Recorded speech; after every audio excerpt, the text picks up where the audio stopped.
Hello and welcome back to True Crime Guys podcast. I'm your host, Michael, and me and Andy are back. We are, Michael. After a crazy couple of weeks, Andy. It's been an eventful time for those of us here in North Carolina. It has. In case you guys didn't notice, there was no episode last week, mainly because I had no power, water, or internet. But I consider myself lucky, honestly. No property damage. My house is still here. Mm-hmm. Everyone that I love is still alive. Yeah. So, I consider myself lucky.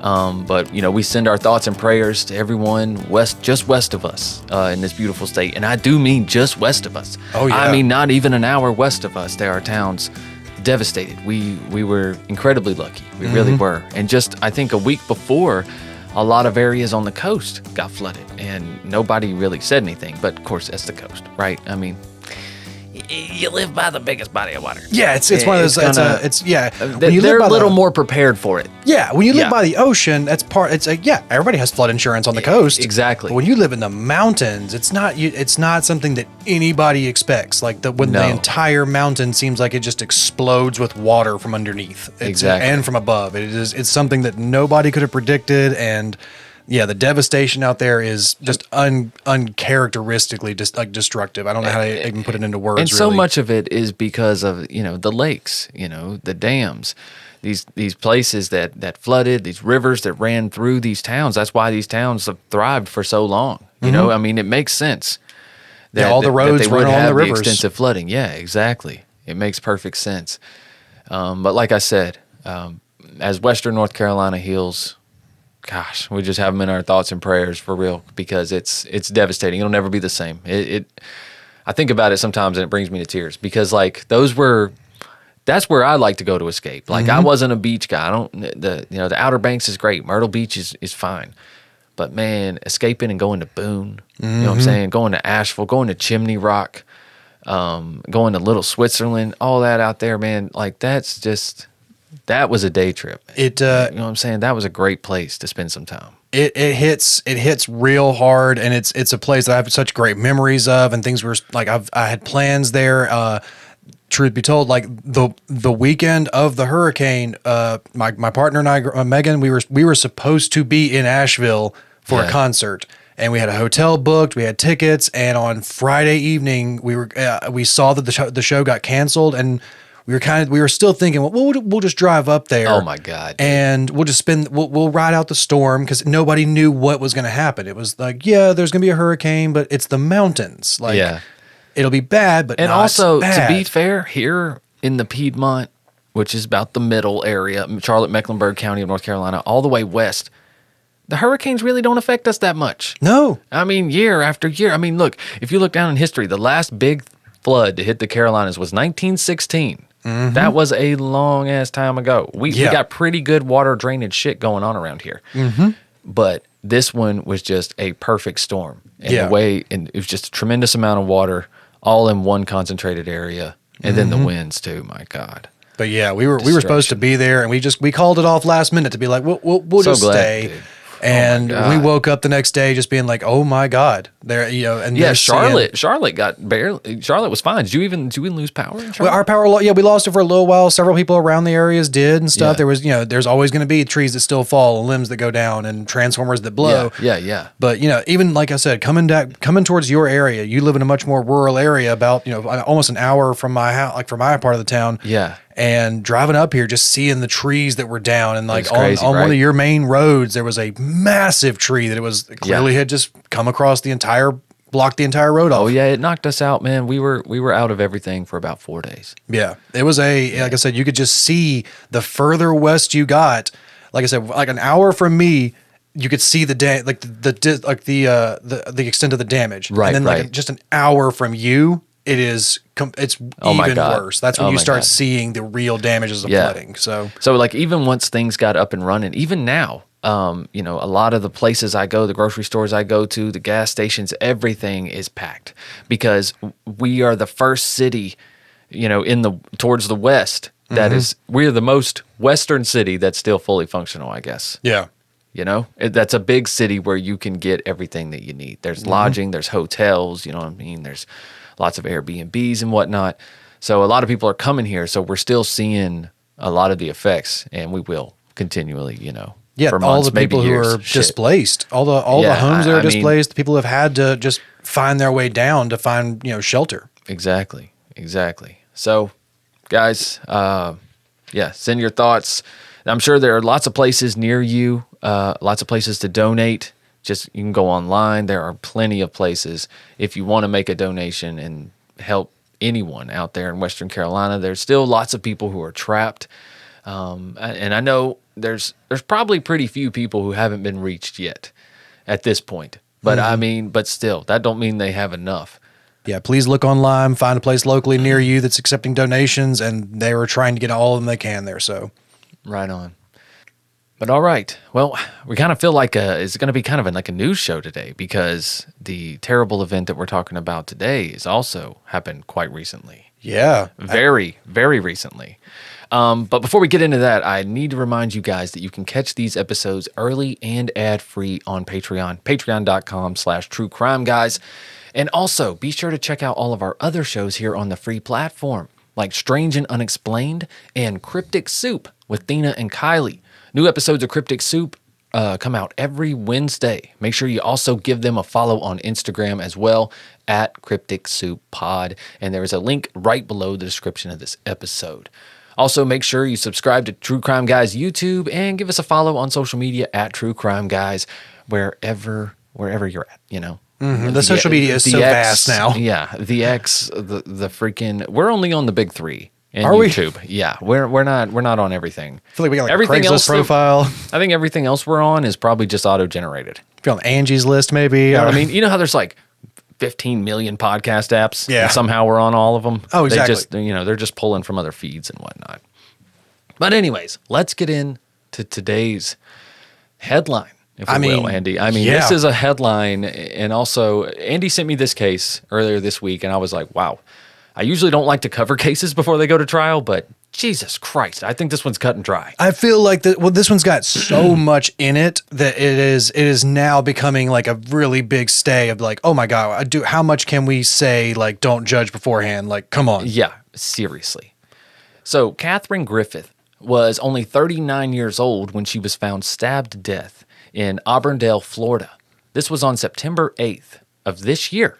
2024, September 8th, a month ago. We're recording this on October 8th. Yeah, today, truth be told, I think today was supposed to be his original court arraignment date. Right.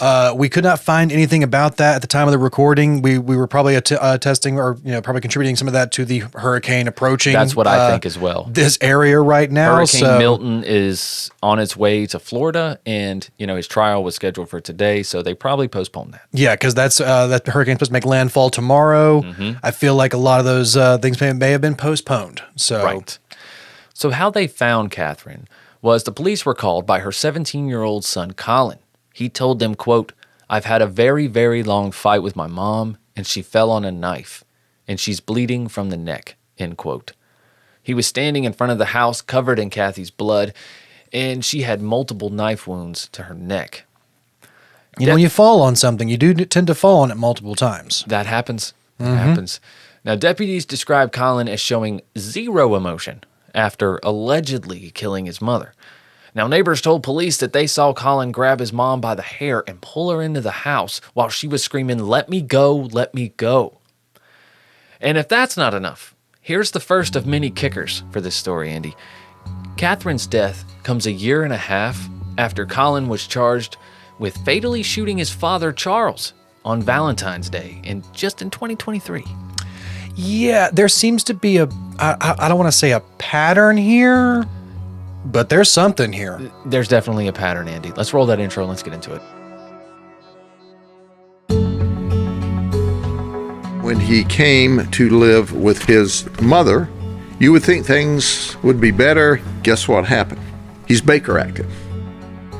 She was disciplining him and took his video game privileges away, so he beat up his mother.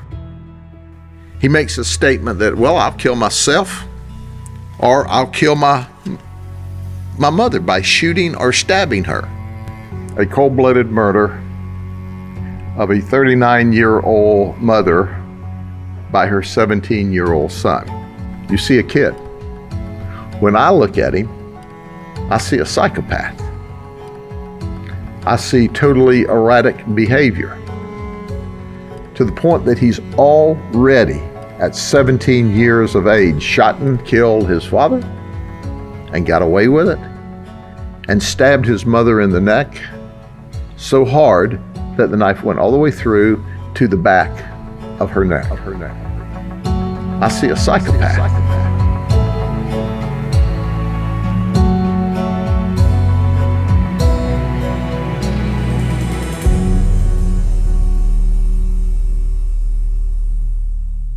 So Collin Griffith was born, as best we can tell, sometime around 2007, and he was raised in Lincoln County, Oklahoma. At that time, he lived with his dad, Charles, his mother, Catherine, and his older brother, Christopher. They lived in the town of Stout, Oklahoma. It was somewhat close to Tulsa. Okay. About 45 minutes away, I think. Collin's parents were married for 20 years before they divorced in May of 2020. And this all started one hell of a custody battle. Yeah, very much because Catherine ended up moving to Port Charlotte, Florida, where she worked as an online school teacher. And at first, Collin stayed in Oklahoma with his dad. But in August of 2022, Catherine took Charles to court to get sole custody of Collin. And she was making some serious accusations. She was saying that Charles refused to let her have any contact with Collin from the time of December 31st, 2019, when Collin had apparently begged his mother to come and get him. Catherine claimed that Collin was gay, and he told his father about this, and in response, Charles basically decided to put him on house arrest. He wouldn't let him out, not even to attend school. I think it was over 1,000 days. Yeah. Allegedly. I think it was 1,016 days. It comes up again. Yeah.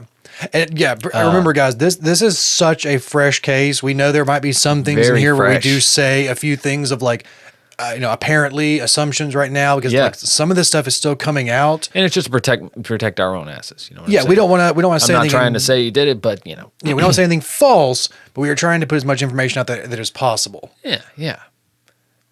So, in addition to keeping Collin on house arrest, Charles is also feeding Collin all this negative shit about his mom, pulling from her social media post, and he's just trying to find anything that would make her look bad. Yeah, just trying to turn him against his mom. Exactly. Classic terrible co-parenting move. Jesus Christ.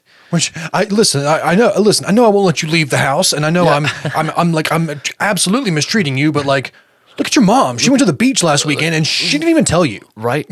Look at this picture. But Catherine said that she had developed post-traumatic stress disorder from being harassed and stalked by her ex-husband all the freaking time. And to ensure that Collin didn't suffer the same fate, she wanted him to get mental health counseling and was worried that he may have already suffered irreparable emotional harm due to his father's, extreme measures. Extreme measures, allegedly. But, Andy, there's two sides and the truth, right? And Charles got to tell his side. He said that in May of 2020, Catherine texted an image of a note that she had written to Collin, which suggested that she was going to commit suicide. So I don't know if I guess she sent him a picture of the suicide note that she had left for Collin. Yeah. I'm assuming that's some sense, right? Because it's like I can't wait for more information to come out about this whole case, dude. Yeah, it's not like you're going to mail a suicide note, but at the same time, it's like, well, if he's not here to find it, I better write this and text it real quick. Like there we go. We want to make sure. You might want to put it on a status as well. Just so everybody knows. This is like we said, such an ugly custody battle that is going on during this part right here. It's just some shady shit. Charles also said that Catherine was secretly communicating with Collin on the social media platform Discord, and the whole time she was trying to convince Collin to run away. That's also that's very telling about Charles saying like, Catherine was secretly communicating with on Discord. It's like, why was she having to secretly communicate with her son? Exactly. It's one of those things of being like, why was she doing that, huh? Well, he probably monitored all his other ways of communication. He didn't know about Discord. Exactly. And if she's saying he wasn't allowing him contact, And it's like, even if you're saying she was secretly communicating, it's like, why would a mother have to secretly communicate with her son? Right. It's like you don't have full custody at this point. Yeah, it's like, that's very telling, dude. Yeah. But as it turns out, this custody dispute would actually not be resolved in court, mainly because of the events of February of 2023, Valentine's Day. Remember this? Mm-hmm. We hinted about it at the beginning. No one but Collin and his father were home at the time, and the then 15-year-old called 911 and stated that there had been an argument, and his father, Charles, had pulled a knife on him and had chased him through the house. So, in response, Collin shot his father, first in the chest and then in the head, in an act of alleged self-defense. Now, during police interviews, Collin continually invoked his Fifth Amendment right to counsel and wouldn't say shit. It's just I don't want to. It's again, you can't speculate. You can't do more than speculate. But it's just like self-defense with a double tap. That's Right. okay. Yeah, I think the shot to the chest probably stopped him. I'm probably he didn't want to stab you anymore. Yeah, I'm pretty sure you Yeah. take a shot to the chest. Yeah. Might put the knife down.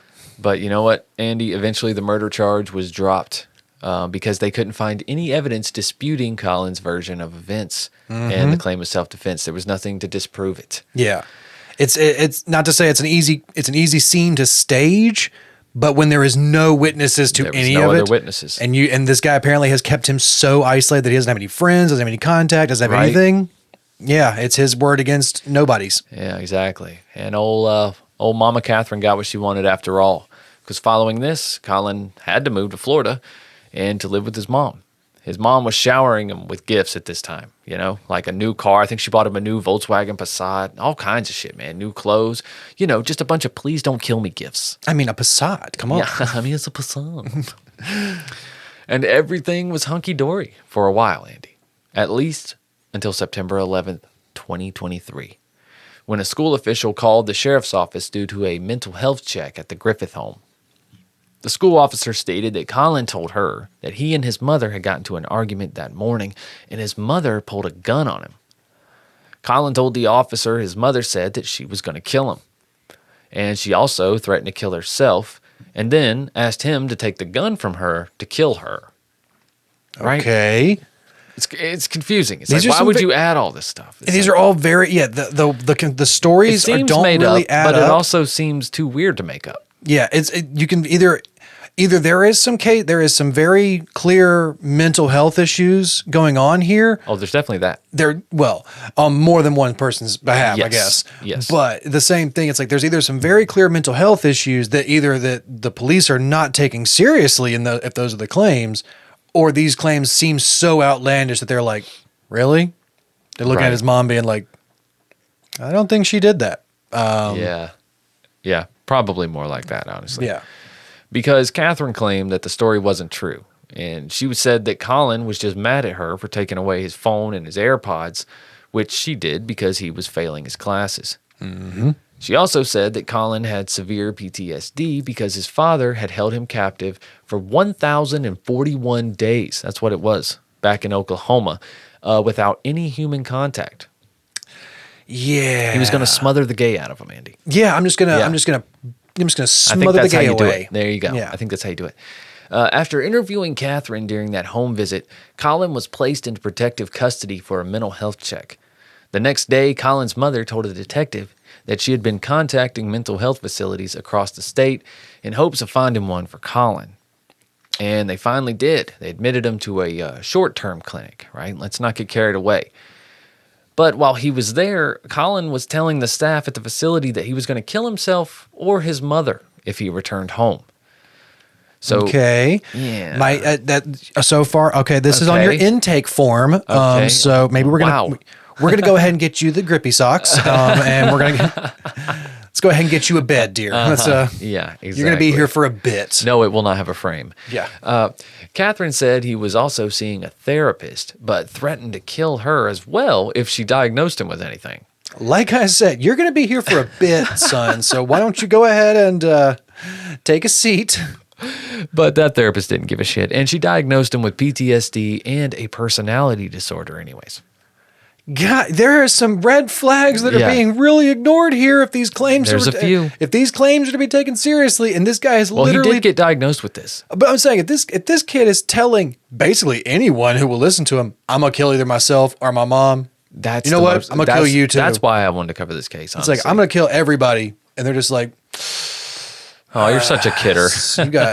you got something going on. And he's but- already shot somebody out of self-defense or not. It's like the motherfucker already took somebody's life. You have to consider this. You understand that he knows what it means to do this, and he has done it before, whether or not it's self-defense or not. Yeah. He knows what it does. He has done this before. But they don't understand, Andy, because Collin was released right back to mama after spending just 8 days in the mental health facility. I am so surprised that she took him back. And I know, and that's But saying check that this out. as a parent. Hold on. Not yet.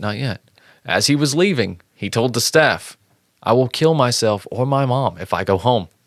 And he even threw in specifics, like I'll throw them out of the car. I'll shoot or stab them. I've done it before to my dad. I can do it again. So, upon further review, everyone thought, maybe let's keep him in the facility for a little while longer. I can't, let's at least a facility, right? Maybe he needs to be moved. Yeah, Right? I mean, Maybe he's not ready to go home. So this time they took him to a long-term facility, a little closer to the home too, so mama can visit more often. You know what I'm saying? this needs to be a serious care facility. Yeah. When this is a 17-year-old kid. He's not a small kid. So here's the thing. So he's at this facility, this new one, for a few months, right? And there's nothing that I can find that he was saying all this crazy shit about killing his mom or killing himself. But you really think he stopped saying that shit? I really don't know yet. Unless they just doped him up. They probably took him in the facility for 3 months, just kept him so medicated he didn't know what the hell was going on. And then when his stay was over, they're like, it's time to go back home with mom. Well, we'll get to it when his stay was over to an extent. So you have to remember, if I'm remembering correctly, his stay, I thought he escaped from one of the facilities, isn't he? Or he goes to his grandma's house or something like that? No. He does run off to his grandmother's house, but he was not in a facility at the time. Oh, I thought he gets escaped released back at home with mom. That is so shocking to me. He does a few months in this long-term one, and then he is released. Can't you hear the time bomb, Andy? Dude, Can't you hear it ticking? I hear the fuse just getting further and further away, just going off into the distance. It's getting there.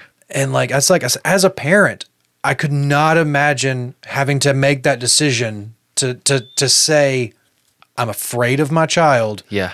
And I can't have them here. And they're telling me they're going to kill me. And unfortunately, she wasn't strong enough to make that decision. She couldn't do it. No, not even for her own safety. And did she even want to be safe? I mean, she did speak about suicide quite a bit.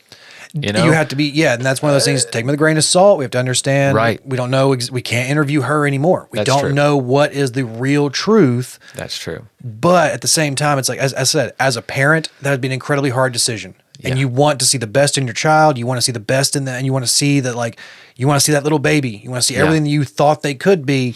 And to think maybe and I'm sure the thought of maybe he did get better. Maybe there is a change. Maybe this medication they got him on might work or something. But just the absolute fear of your child is something I cannot imagine.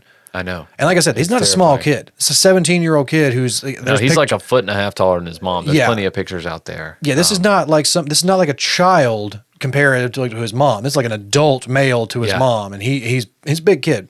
Yeah, he is. And it didn't take long for him to start throwing that weight around because law enforcement arrested Collin for the first time in November of 2023 and charged him with domestic violence after he had beat and stomped on his mother. Apparently, his grandmother witnessed this event in front of his grandmother, bro. You're going straight to hell. Dude. Jesus, you stomp your mother in front of you. You deserve to go straight to hell, honestly. Mm-hmm. Jesus Christ. So Collin's grandmother said she witnessed Collin pull his mother's hair and knee her in the groin. And in jail, he told deputies that if he has to get in the car with his mother again, he is going to kill her. Why did you ever let this kid out? And I hate saying that like that, but I know, it's just you keep asking yourself that, Andy. After about 7 months of therapy, Catherine still wasn't convinced. Okay, they'd sent him to 7 months of therapy. She still wasn't convinced. She says, I don't think he can come home because I don't feel safe with him coming home saying these things. You think, Catherine? No! You think? Nobody feels safe. What the hell? I can't even. 7 months. Dude. This kid is only 17. Yeah. that is like that's such a like a small percentage. Yeah. It's like that kid needs to be in long-term care. Yeah, lock him away till he's about 37. That kid needs to be in long-term care. 7 months is like, yeah, that's an extended stay, yeah. but that's not long-term care. It's not enough. And a few months later, in February of 2024, Collin ran away to his grandmother's home in the Hamptons after he and his mother had gotten into a fight. But when he arrived, his grandmother was like, no, we're not taking your crazy ass here. And she called the local police and reported Collin as a missing person, and he was taken back home. It is one of those things we're looking back on in hindsight, and just the fact that this kid has said these things, he has done the things that he's done, and you keep bringing him back. Yep. You keep taking him back to the person he says he's going to kill, and it's somebody he can. It's not something it's like an impossible thing. It's like, no, this adult male child could kill this woman. Yes. And God, the red flags. Yep. 2 days later, on the 14th of February, the 1-year anniversary of Collin killing his dad, he reunited with his mom. And Collin made the statement, he said, I don't want to go home. I'll use any force necessary to avoid it, include killing my mother. End quote. Mm-hmm. These quotes do not get better, guys. Like No, this is one of the reasons we looked at this story so hard. Like we were just like, how did this happen? Like, Right. how were they allowed this to happen? exactly. And so now, here we are, fast forward from, he said that on February 14th, the anniversary of killing his father, and then you fast forward to September of 2024. Mm-hmm. And on the day of Catherine's death, Collin fled to his grandmother's home again after arguing with his mother over some chores or some bullshit. But this time, his grandmother wasn't home. She was actually at her second home in the Florida Keys at the time. So Catherine had to drive to her mother's home to pick up Collin. And just 2 hours later, she'd be dead. I don't know. There's still so much of a time frame right here that we don't know all the details of. But just that notion of being like from February to September, he made these claims in February that he was going to kill his mother by any means necessary. Right. And yet he goes back to live with her. Yep. And I understand that there's family drama and there's this and that, and like I said, there's mental health issues, and there's people who they have a big fight and they love each other the next day, and they have a big fight, love each other. So there's toxic relationships, but this is a parent and child relationship, and it's not like an adult parent and adult child. This is a 17-year-old who's telling the people he's going to kill this woman, and they just keep being like, yeah, maybe he'll grow out of it. Right. I guess. I don't know what the hell they're thinking. But when investigators arrived, they found Catherine covered in blood. She had multiple slashes around her neck area, and the knife was driven completely through her neck, and it was still there. Collin calmly walked outside and called 911 and basically proceeded to feed them the line of bullshit about his mom falling on a knife. And when officers arrived, the first thing he allegedly said was, I had a fight with my mom, and she's bleeding from the neck. I know my rights, and I want an attorney. That doesn't sound shady or or suspicious or anything at all. No, doesn't sound calculated to you, Andy. No, Jesus. I mean, goddamn, goddamn, he's been Jesus planning Christ. it for like fucking well over a year. Jesus God, that is. Yeah. Oh, it sends like a chill down your spine to think that's his mother. He's cold, man. That's his mother with like a kitchen knife in her neck. Yeah. And he's just like, we had a fight. I know my rights. It's like, Jesus Christ. what? Yeah. Just take him. Lock Yeah. him. They're throwing the book at him as well as they should. They should. Because Collin has now been charged with first-degree murder, kidnapping, and violation of a no-contact order. I think that was the grandmother's home. Mm-hmm. I think she put out a no-contact order. Like, he was not supposed to go there. Yeah. Brian Hass, he's the state attorney for the 10th Judicial Circuit of Florida, said that Griffith would be tried as an adult based on the egregious facts and circumstances of this case. Also, investigators in Oklahoma are watching this case very closely. Back in Oklahoma where his dad was killed. They're trying to see if any new evidence comes to light in regards to the murder of Collin's father, because they are convinced that it was murder. And if they have enough, they said they have every intention of reopening that case too. So if for some reason Collin don't get life for this one, they're going to try to hit him again. Oh yeah, they're hoping that he says something, or in an interrogation, or in a deal, or just slips up, and when he mentions something about how his father died, they're just everybody in Oklahoma is waiting just to jump, being like, "We know this wasn't self-defense, kid. We just couldn't prove it." I hope they get him, dude. They got to. And I hate to think that, because it's like you like as a parent, you want to think the best of your child, and the fact that this kid is 17 years old. And to know that he's been struggling with these mental health issues and a very clearly disruptive and very toxic custody battle over these with these two parents. Mm-hmm. But when a child is making claims like this, and they're not taken as seriously as they should be in this day and age, with the amount of school shooters that we have, with the amount of stabbings, and attacks, it's like, and what the fuck? The amount of things we have seen that teenagers have done now, and children have done, and young people have done, those claims need to be taken so seriously. Absolutely. Like my kid's school had an incident not too long ago where like a child made a threat on some Snapchat chain, and it got reported, and the school had a big thing go out, and they had extra security for that day. And there was like a big email gone out saying like, if your kids are making any kinds of claims or anything on any sort of social media, we will be investigating it. Like there will be a full investigation of what these claims are to make sure there is no serious threats. Right. And it's like the fact that these kids are doing like challenges, and they're taking these like internet challenge things that seriously. Yeah. But then a child is making these kinds of threats and these kinds of claims, and they're not being taken as seriously, it seems like, to be like, yeah, he doesn't need to go home. We can't let him go home. Well, he's not a danger to the public. It's just his mom. If that's the situation, that's the way they see it. I think they nah, this is your child. You created this. It's like, if this is not mental illness, and this is just pure hatred for this woman or this like person in his life or he blames, and it's like, which I don't think it is. I think there's clearly some mental illness in there because of what happened with his father, especially. It's like, yeah, this was just some kid being like, no, I fucking hate my mom. I'm not going back to live there. Yeah. And it's like, yeah, that's a different story. It's like, but if this kid was like in an abusive situation, it's like, yeah, the police would have taken this child and placed them into foster care or placed them with a family member. Right. Something is not adding up with these things. It's like, how can this not be as serious as it was? If this is the outcome, how could these claims not have been taken as seriously as they should have been? I think he's just spoiled brat for one, but he's also a dang sociopath. He's a psychopath. Mm-hmm. Like when he was staying with his dad, his parents divorced. Okay, now everything sucks, right? Then he had to go live with dad, and then dad doesn't like who you are. So now you don't like dad anymore. You don't want to stay here. You think, oh, you know how a teenage brain is. It's like, if I go live with mom, everything will be better. Mm-hmm. I'll do anything to go live with mom, even kill my dad. Yep. And of course, mom's not going to object.